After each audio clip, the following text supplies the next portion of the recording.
I'm on Budby South Forest today, pretty much right in the middle of Budby.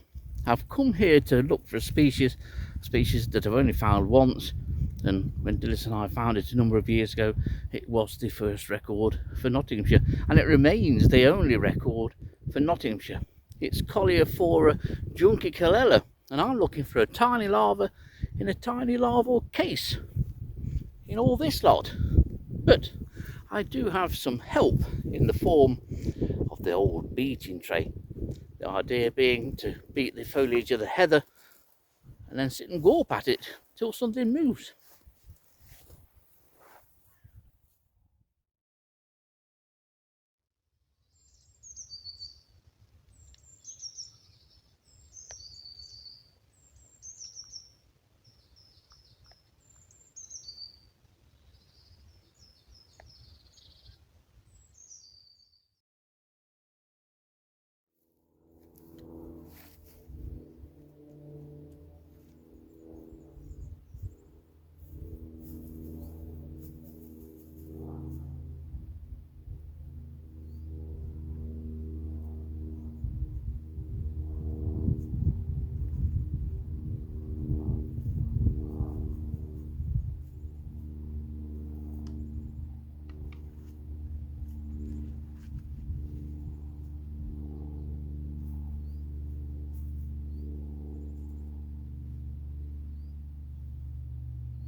It's a painstaking process, but going through this lot or just sitting and waiting for any signs of movement with a shiny black larval head, it's pretty much the only way you can find this species.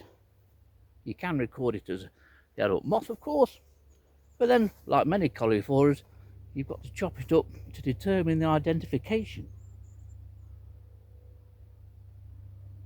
If I find one, I know the species that it is just by the larval case and the larval form.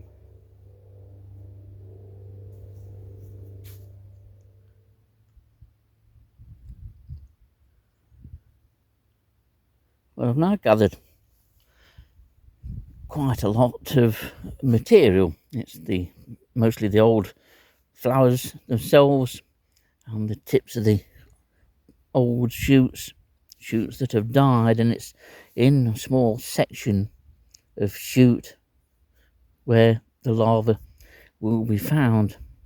The temperature is warm enough this morning for some larval activity. Just a case of sitting, taking samples and waiting for some movement within those samples.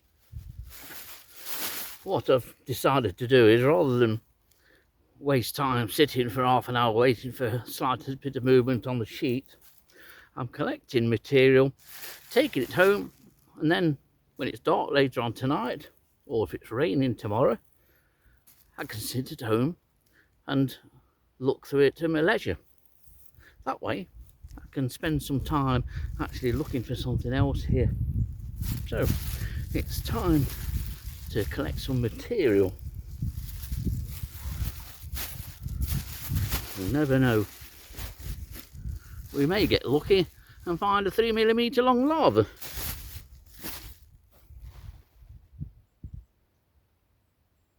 There is a great deal of warmth in that sun.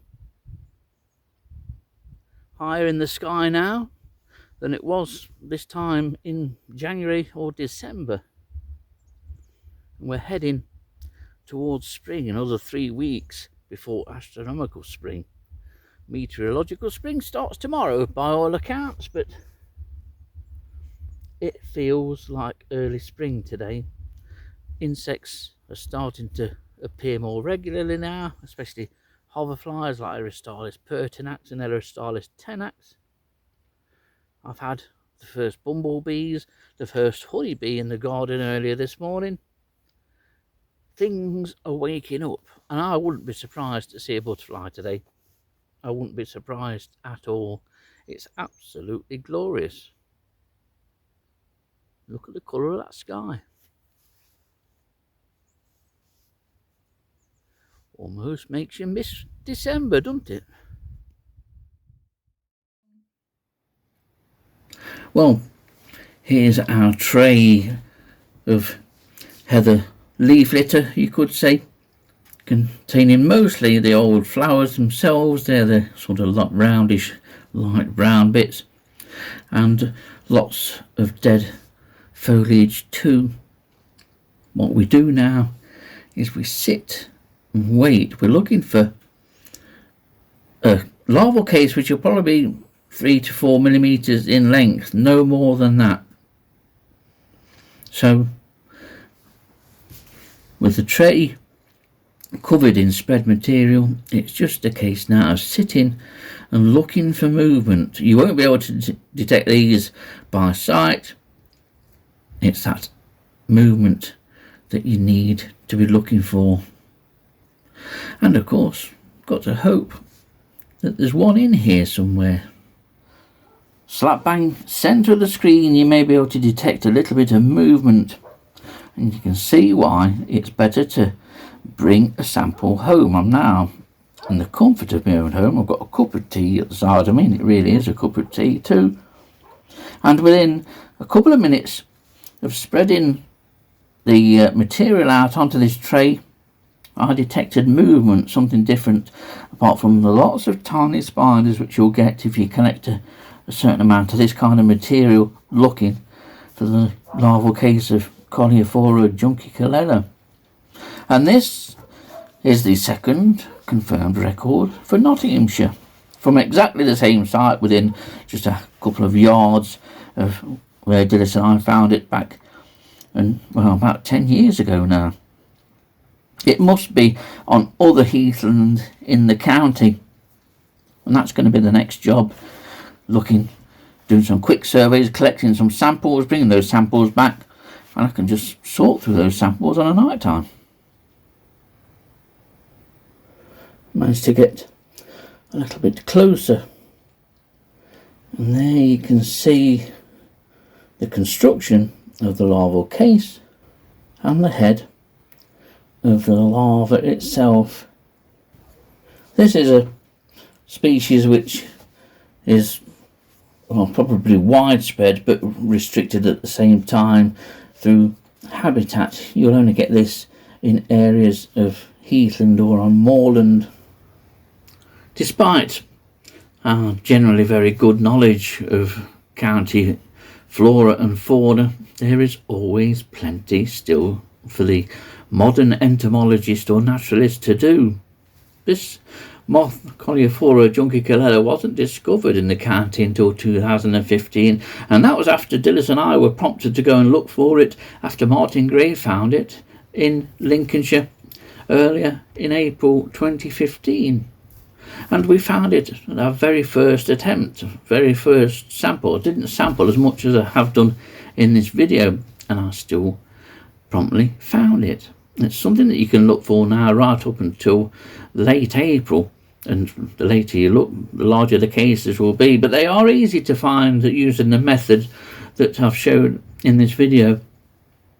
There's much work to be done. We don't know everything about everything. You can't find everything about everything on the internet or on Facebook or other social media.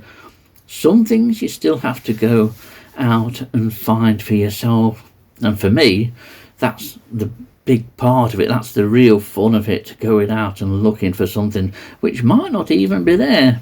But I know people's free time is often valuable, and they want success. They want guaranteed success if they're going to look for it. But you can't always guarantee success. However, in the case of Coleophora juncicolella, and the one on the screen now is just 3 millimeters long, success can be had no matter how small your quarry.